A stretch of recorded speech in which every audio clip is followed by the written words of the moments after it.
তো hello guys, final আমার new blog.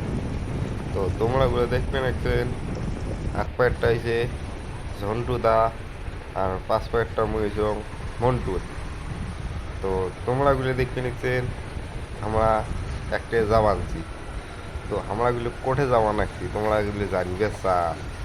আমরা গুলো জামা নাকছি ঝন্টু দা না ঝন্টু দা বলে কি সার্ভিসিং করবে, মানে ঝন্টুদার গাড়ি শালা বুঝার পাইছে।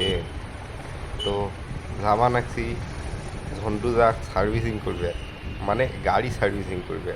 তো এ যে সার্ভিসিং করবে, এ যে ঢুকি বললাম দেখো, এ যে ঢুকি বললাম, এ যে সার্ভিসিং করবো ঝন্টুদা গেলে। তো দেখতে পাচ্ছেন ঝন্টুদাকে যে সার্ভিসিং দিছে, ঝন্টুদা তো পুরো খুশি। তো তোমরা যদি এমন সার্ভিসিং মানে গাড়ি করবে চান তাহলে বামনহাটাও চলে এসো।